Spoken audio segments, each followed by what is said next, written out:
세계 1위 기술을 가진 회사가 그 기술을 헐값에 팔아치웠습니다. 그것도 자기 미래가 걸린 사업부를 말이죠. 도대체 무슨 일이 있었던 걸까요? 110년 동안 자동차의 심장을 만들어 온 독일의 한 부품 제국이 있습니다. 그런데 이 회사가 세계 1위인 자기 사업부를 단돈 2조 6천억에 넘겼습니다. 흑자를 대는 사업을요. 상식적으로 생각하면 말이 안 되는 결정이죠. 여기엔 숫자로만 확인되는 서늘한 진실이 숨어 있습니다. 그리고 이 몰락의 각고는 지금 한국 제조업을 향해서도 똑같이 쓰이고 있습니다. 자, 그 이유를 함께 파헤쳐 보겠습니다. 여러분, 상식적으로 생각해 보세요. 세계 1위 사업을 헐값에 내다 파는 회사가 있을까요? 그것도 앞으로 돈이 돼 미래 먹거리를요. 보통은 절대 안 팝니다. 알짜일수록 끌어안고 키우는 게 당연하니까요. 그런데 그 말도 안 되는 일이 실제로 벌어졌습니다. 2025년 12월 23일이었습니다. 독일의 부품회사 GTF가 발표를 하나 내놓습니다. 자사의 ADAS 사업을 삼성 자회사인 하만에 넘긴다는 소식이었습니다. 금액은 15억 유로, 우리 돈으로 약 2조 6천억 원이었죠. 쉽게 말하면요, 웬만한 중견기업 여러 개를 통째로 살 수 있는 큰 돈입니다. 그런데도 업계에서는 GTF가 비싸게 받았다는 말보다 왜 팔았느냐는 말이 먼저 나왔습니다. 자, 여기서 오해 하나는 짚고 가겠습니다. 삼성이 GTF라는 회사 전체를 산 게 아닙니다. GTF의 여러 사업부 중에서 ADAS라는 한 조각만 떼어온 거예요. 이 점을 정확히 알아야 오늘 이야기가 제대로 보입니다. 회사를 통째로 삼킨 게 아니라 가장 값나가는 한 덩어리만 도려낸 거니까요. 그렇다면 ADAS가 대체 뭐길래 세계 1위라는 말이 붙는 걸까요? ADAS는 자동차가 스스로 앞을 보고 판단하게 돕는 기술입니다. 앞차와의 거리를 재고 차선을 읽고 위험하면 스스로 브레이크를 밟게 하는 거죠. 사람으로 치면 눈과 반사신경에 해당합니다. 그 핵심이 자율주행의 눈이라고 부르는 스마트 카메라예요. 그런데 이 분야에서 GTF는 세계 점유율 약 30%를 가진 1위였습니다. 세 대 중 한 대꼴로 GTF의 눈이 들어갔다는 뜻이에요. 게다가 이 사업부는 적자도 아니었습니다. 오히려 흑자를 내는 앞으로가 더 기대되는 알짜였습니다. 자동차가 점점 스스로 움직이는 쪽으로 가는 지금, ADAS는 누구나 갖고 싶어하는 미래 먹거리거든요. 여기서 여러분 머릿속에 물음표가 하나 떠오르실 겁니다. 흑자에, 세계 1위에, 미래 먹거리인데 왜 팔았을까? 상식적으로는 절대 안 파는 사업입니다. 그런데 GTF는 팔았습니다. 그것도 자기 손으로 미래를 잘라서 내놓은 겁니다. 이 매각은 2026년 하반기에 마무리될 예정이고 직원 약 3,750명이 하만으로 자리를 옮기게 됩니다. 사람까지 딸려보내는 되돌릴 수 없는 결정이었던 거죠. 그럼 이 GTF라는 회사는 대체 어떤 곳일까요? 1915년에 세워진 100년을 훌쩍 넘긴 독일의 부품 명가입니다. 자동차의 변속기와 차체 뼈대를 만드는 분야에서 세계 최대급으로 꼽히던 거인이었죠. 이런 거인이 미래를 팔았다는 건 분명 그럴 수밖에 없는 사정이 있었다는 뜻입니다. 이 결정을 이해하려면 먼저 GTF라는 이름이 얼마나 거대했는지부터 봐야 합니다. 여러분, 이렇게 거대한 회사가 도대체 어쩌다 흔들리기 시작했을까요? 그 답을 알려면 먼저 이 회사가 어떤 존재였는지부터 봐야 합니다. GTF는 1915년, 지금으로부터 110년 전에 독일에서 태어났습니다. 한 세기를 넘게 버텨온 회사인 거죠. 이곳은 독일 기계공학의 자존심 같은 곳이었습니다. 자동차의 변속기, 그러니까 엔진의 힘을 바퀴로 전달하는 그 정교한 부품을 세계에서 가장 잘 만드는 명가였습니다. 쉐시라고 부르는 자동차의 뼈대까지 이 회사 손을 거치지 않은 독일차가 드물 정도였습니다. 쉽게 말하면요, 자동차의 근육과 뼈대를 책임지던 장인이었던 겁니다. 그런데 여기서 문제가 시작됩니다. 자동차라는 물건의 힘이 조용히 다른 곳으로 넘어가고 있었거든요. 예전엔 좋은 차의 조건이 힘 좋은 엔진과 부드러운 변속기였습니다. 그런데 시대가 바뀌었습니다. 이제 자동차의 심장은 전기 모터로, 두뇌는 소프트웨어와 반도체로 옮겨가고 있었습니다. 여러분도 느끼실 겁니다. 요즘 차 이야기를 하면 마력보다 자율주행 이야기가 먼저 나오잖아요. 바로 그 변화가 ZF가 제일 잘하던 것을 낡은 기술로 만들어버린 겁니다. 우리가 제일 잘하던 건데 그게 더 이상 안 팔리기 시작한 거죠. 회사는 불안했습니다. 그래서 몸집을 키우기로 합니다. 흔들리는 본업을 다른 인수로 메우려 한 거죠. 2015년 ZF는 미국의 TRW를 사들입니다. TRW는 자동차 안전장치를 만들던 미국 부품회사입니다. 인수가는 약 128억 9천만 달러, 우리 돈으로 약 13조 원이었습니다. 그리고 5년 뒤인 2020년, 이번엔 와브코를 삼킵니다. 와브코는 대형 트럭의 브레이크를 만드는 회사입니다. 여기에 또 약 70억 달러, 약 8조 원을 썼습니다. 두 번을 합치면 약 21조 원입니다. 숫자로 보면요, 이건 정말 어마어마한 돈입니다. 몸집을 불리겠다고 대출을 받아서 가게 2개를 더 사들인 자영업자를 떠올려 보세요. 가게는 늘었지만 갚아야 할 빚도 함께 불어난 겁니다. 처음엔 이게 승부수처럼 보였습니다. 그런데 하필 그 시점에 세상이 전기차로 방향을 틀었습니다. ZF가 돈 들여 사들인 것들은 대부분 내연기관 시대의 부품이었습니다. 상식적으로 생각하면 팔리는 물건은 그대로여야 빚을 갚을 텐데요. 현실은 반대였습니다. 팔리는 건 줄어드는데 갚아야 할 빚은 그대로 남았습니다. 몸집을 키우려던 인수가 이제는 발목을 잡는 무게추가 되어 되돌아온 겁니다. 그렇다고 이 회사가 작은 회사냐? 그건 아닙니다. 2024년 기준 ZF의 매출은 약 414억 유로, 우리 돈으로 약 61조 원이었습니다. 여전히 세계에서 손꼽히는 거대 부품 제국이었습니다. 그래서 더 이상하게 느껴지는 겁니다. 매출 61조 원짜리 회사가 왜 흔들리느냐는 거죠. 그런데 진짜 문제는 매출이 아니라 재무제표 깊숙한 곳에 숨어 있었습니다. 자, 여기서 여러분은 이런 의문이 드실 겁니다. 매출이 무려 61조인데 왜 미래 사업까지 팔아야 했을까요? 61조면 정말 어마어마한 돈이잖아요. 상식적으로 생각하면 이렇게 많이 버는 회사가 흔들릴 리가 없어 보입니다. 그런데 바로 그 지점에 함정이 숨어 있습니다. 매출이 크면 안전하다는 착각. 오늘 그 착각을 하나씩 벗겨보겠습니다. 숫자로 보면요, 2024년 ZF의 매출은 약 414억 유로, 우리 돈으로 약 61조입니다. 겉보기엔 완벽한 거인이죠.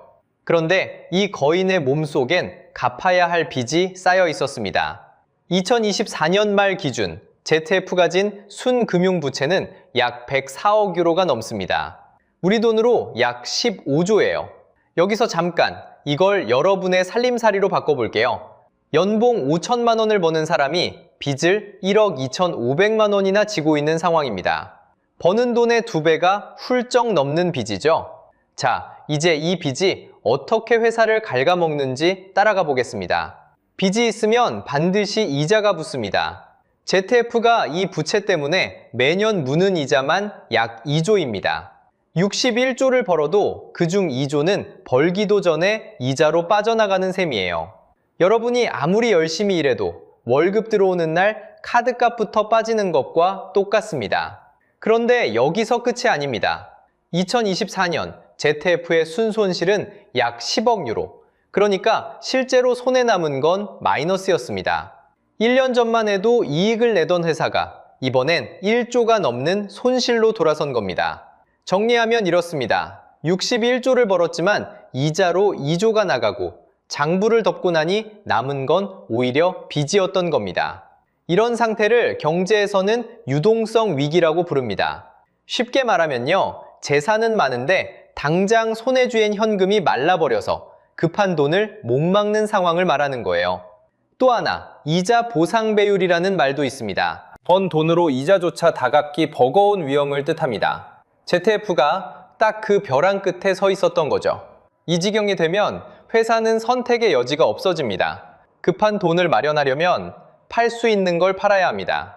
문제는 ZF가 내놓은 게 적자 사업이 아니라 세계 1위 흑자 사업부였다는 점입니다. 말하자면 살을 내주고 뼈를 지키는 겁니다. 당장 굶어 죽지 않으려고 미래를 벌어다 줄 손발을 잘라 파는 거예요. 그리고 그 매각 대금은 고스란히 부채를 갚는데 직접 들어갑니다. 그러니 다시 새겨보세요.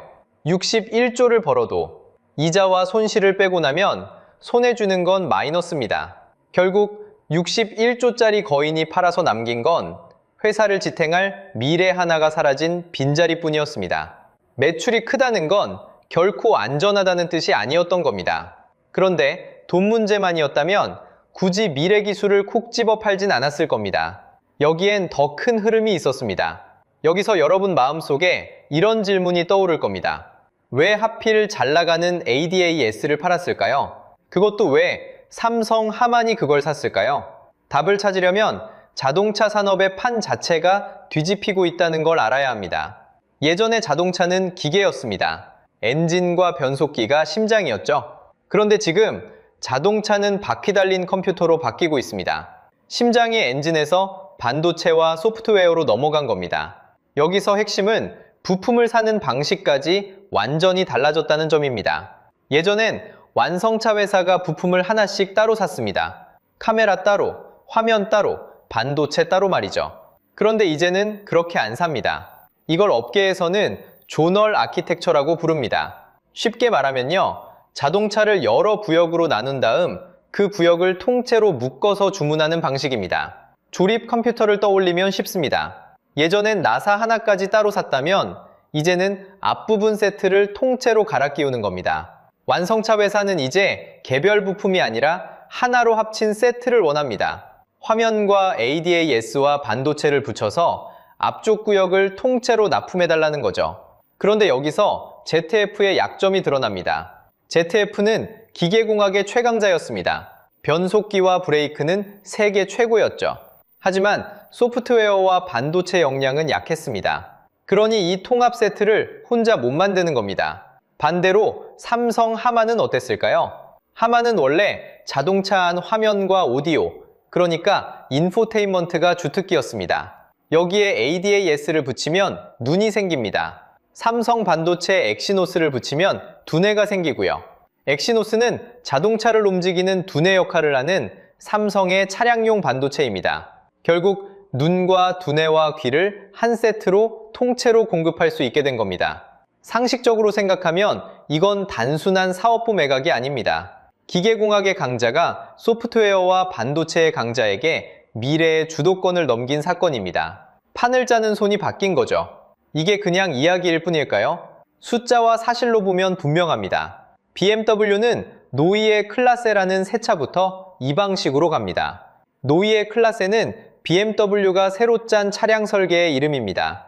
2026년 하반기에 나오는 뉴 iX3가 그 첫 차입니다. 그리고 이 차에는 삼성 반도체 엑시노스 오토 V720이 들어가는 게 확정됐습니다. 여기에 유럽의 안전 규정까지 힘을 보탭니다.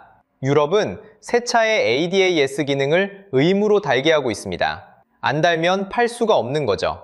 그러니 ADAS 시장은 앞으로 계속 커질 수밖에 없습니다. 자, 이제 그림이 보이시죠? 표면적으로 이 거래는 돈 이야기였습니다. 빚에 쫓긴 회사가 사업부를 판 겁니다. 하지만 한 겹을 더 벗기면 진짜 이야기가 나옵니다. 산업의 주도권이 통째로 이동한 겁니다. 기계를 만들던 시대의 왕이 컴퓨터를 만드는 시대의 왕에게 자리를 내준 거죠.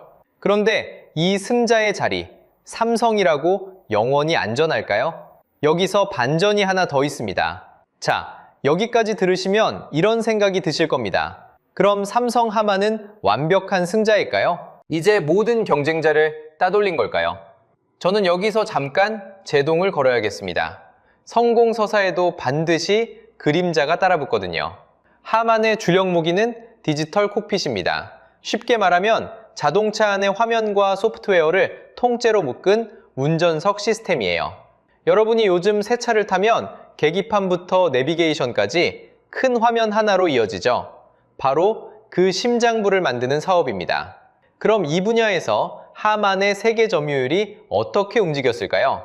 2020년에는 27.5%로 당당한 세계 1위였습니다. 그런데 2025년 1분기엔 약 12.3%까지 내려왔습니다. 불과 5년 만에 반토막이 난 겁니다. 정상을 밟은 바로 그 순간부터 미끄러지고 있었던 거예요. 도대체 누가 이 자리를 빼앗아가고 있을까요? 여기서 잠깐 중국을 데이터로만 짚어보겠습니다. 화웨이가 참여한 차량은 2025년에 약 58만 9천 대가 팔렸습니다. 1년 만에 32%가 늘어난 숫자예요. 중국 안에서 운전 보조 기능을 얹은 신차 비중은 이미 절반을 넘어섰습니다. 2025년 기준으로 약 57%까지 올라왔거든요. 게다가 이런 기능을 삼성보다 훨씬 싼 값에 붙여서 팝니다. 성능이 아니라 가격으로 밀고 들어오는 거죠. 무섭게 치고 올라오는 추격자가 밖에만 있는 것도 아닙니다. 더 서늘한 건 고객이 직접 만들겠다고 나서는 상황이에요. 테슬라와 현대차는 이미 자기만의 플랫폼을 키우고 있습니다. 지금은 하만에 일감을 주는 큰손이지만요. 어느 날 갑자기 거래를 끊고 경쟁자로 돌아설 수 있다는 뜻입니다. 오늘의 고객이 내일의 적이 되는 셈이죠. 그러니 삼성이 이겼다는 소식에 마냥 어깨가 으쓱해지긴 이릅니다. 이런 구조를 경제학에서는 레드퀸 경주라고 부릅니다. 그 자리에 가만히 서 있으려고만 해도 죽어라 뛰어야 하는 상황을 말해요. 한번 이겼다고 트로피를 들고 편히 쉴 수 있는 경기가 아닙니다. 달리기를 멈추는 순간 그대로 뒤로 밀려나 버리거든요. 생각해보세요. 한때 세계 1위였던 독일 ZF조차 결국 이렇게 무너졌습니다. 100년 넘게 쌓은 명성도 그 흐름 앞에서는 무력했어요. 세계 1위였던 ZF도 이렇게 됐다는 그 경고는요, 지금 정상에 선 삼성에도 똑같이 유효합니다. 자, 그렇다면 이 모든 이야기가 지구 반대편 남의 일일까요? 저는 그렇게 생각하지 않습니다. 여러분은 지금 이런 생각이 드실 겁니다. 독일 회사 이야기가 나랑 무슨 상관이냐고요? 그런데 이건 남의 나라 이야기가 아닙니다. 여러분의 일자리와 노후가 걸린 이야기입니다. 자, 숫자로 보면요. 독일 부품업계는 지금 사람을 쏟아내고 있습니다. 보시는 독일에서만 누적 약 22,000명을 줄이기로 했습니다. ZF는 2028년까지 최대 약 14,000명을 감원합니다. 2023년 이후 독일 자동차 산업 전체에서 사라진 일자리가 약 55,000명입니다. 광역시 하나의 직장인이 통째로 거리로 나앉은 규모입니다. 이게 몇 년 사이에 벌어진 일이라는 게 더 무섭습니다. 세계에서 자동차를 가장 잘 만든다던 나라에서요. 그런데 왜 이게 한국의 문제일까요? 답은 간단합니다. 우리도 똑같은 파도 위에 서 있기 때문입니다. 한국은 자동차 부품 협력사가 아주 두껍게 깔려있는 나라입니다. 큰 완성차 회사 하나 밑에 수백, 수천 개의 협력업체가 매달려 있죠. 울산, 창원, 화성 같은 도시가 바로 그 위에서 돌아갑니다. 그 공장들이 한 집안의 생계를 책임지고 있고요. 문제는 힘의 축이 옮겨가고 있다는 겁니다. 자동차의 심장이 기계에서 소프트웨어와 반도체로 넘어가고 있습니다. 이 변화를 못 따라가면 아무리 잘 만들던 부품사도 한순간에 밀려납니다. 어제까지 세계 최고였다는 사실이 아무것도 지켜주지 못하는 거예요. 이미 신호는 나왔습니다. 전기차 배터리 시장을 보세요. 중국의 두 회사 CATL과 BYD가 세계 시장의 55%를 넘게 가져갔습니다. 10대 중 5대가 넘는 차에 중국 배터리가 들어간다는 뜻입니다. 독일 부품사들은 배터리에서 이미 경쟁력을 잃었습니다. 기계공학의 나라였던 독일이 이 자리를 내준 겁니다. 한때 세계를 호령하던 그들도 새 판에서는 조연으로 밀려난 거죠. 자, 그럼 앞으로는 어떻게 될까요? 앞으로 살아남는 부품사는 옷을 갈아입은 회사들입니다. 쇠를 깎던 회사가 소프트웨어와 반도체를 다루는 회사로 바뀌어야 합니다. 그러지 못하면 도태됩니다. 그래서 지금 필요한 건 세 가지입니다. 첫째, 부품사 스스로 사업을 다시 짜야 합니다. 단순 부품에서 소프트웨어가 들어간 통합 모듈로 옮겨가야 합니다. 둘째, 소프트웨어 인재를 서둘러 키워야 합니다. 기계를 잘 아는 사람에게 코드를 가르치는 일이 급합니다. 손끝의 기술에 머리의 기술을 더해야 하는 거죠. 셋째, 정부가 산업 전환을 뒷받침해야 합니다. 감원의 충격이 제조업 도시로 번지기 전에 재교육과 전환을 지원해야 합니다. 개인의 힘만으로는 이 큰 물결을 넘기 어려우니까요. 여기서 여러분께 하나 여쭤보고 싶습니다. 여러분의 동네와 직장은 이 변화에 대비하고 있나요? 아니면 아직 예전 방식 그대로인가요? 댓글로 여러분의 생각을 들려주세요. 독일의 오늘이 우리의 내일이 되지 않으려면 지금 움직여야 합니다. 다음 영상에서는 한국 부품업계가 이 파도 속에서 어떻게 살아남을 수 있는지, 그 생존 전략을 하나씩 파헤쳐 보겠습니다. 오늘 영상이 유익하고 재밌으셨다면 구독과 좋아요 부탁드리겠습니다. 영상 제작에 큰 힘이 됩니다. 다음 영상에서 뵙겠습니다.